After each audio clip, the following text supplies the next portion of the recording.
I don't think I need that stool either. Hey, everybody! Hi! Hello! Oh, gosh, you're all such warriors. It's so nice to see you still hanging in there. Resilience, my friends. I'm Heidi Sieck, the Chief Empowerment Officer of Vote Pro-Choice.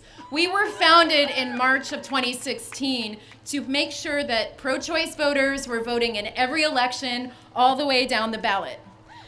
1 year ago today, the United States Constitution broke my heart, and I know that it broke yours too, because I was the very first member of the public who walked into the Senate Judiciary Committee room that day on the first day of Kavanaugh's hearings. Who was there with me? Jan Epps was there. Look at who was there for those 3 weeks we were out there. You know, there were hundreds of us that showed up before we even heard the stories of Dr. Christine Blasey Ford and Debbie Ramirez and Julie Swetnick, who is right here. Right here. They came to tell the story of who Brett Kavanaugh was, but we already knew who he was. We knew. We knew. The guy was like a political operative, A, drunk on power and privilege, B, and clearly drunk on a lot of beer, if you remember that testimony. I mean, seriously. Now, okay, so I am a 48-year-old woman. I grew up in Nebraska in the 80s. I am a sexual assault survivor, just like many of you. Like 1 in 4 pregnant people, I chose to abort a pregnancy. I have absolutely no shame or regret about that. But I have worked in politics and reproductive freedom for 30 years to make sure all of you and everyone else can feel the same way about their choices. And let me tell you, you know, I have seen some shit in my life. And I'll be honest, I'm really worried.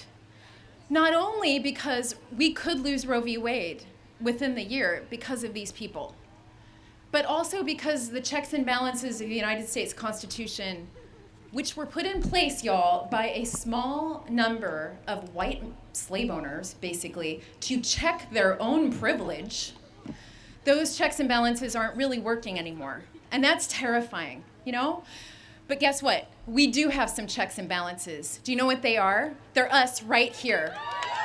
That's why we have to I love the Women's March and the Center for Popular Democracy and Demand Justice and NARAL Pro-Choice America and all the amazing partners who came out today to make sure that we can check and balance this court and this corrupt federal government. Because you know what else we have for checks and balances? We have our voices and we have our vote. So I need you to remember, 77% of this country believes that there should be reproductive freedom in America. That is Republicans, Democrats, Socialists, Independents, you name it. We believe that we should be free.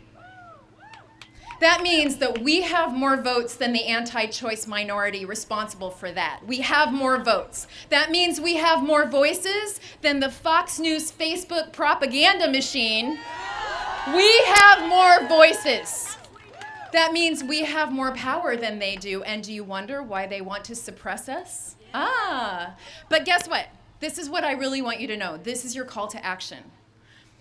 In less than a month, November 5th, 2019, there are 49,000 races on ballots in 34 states.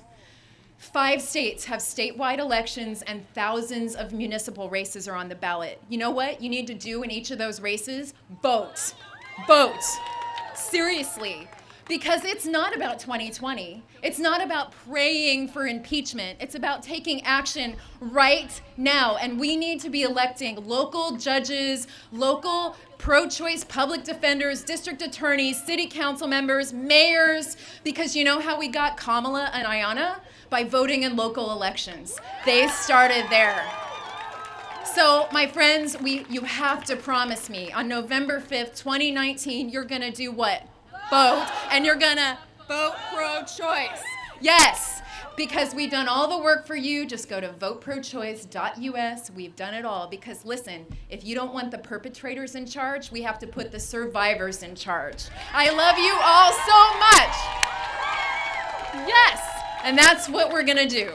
So guess what? I get to introduce my wonderful colleague and partner, Ilana Solomon, the National Campaigns Director from NARAL Pro-Choice America.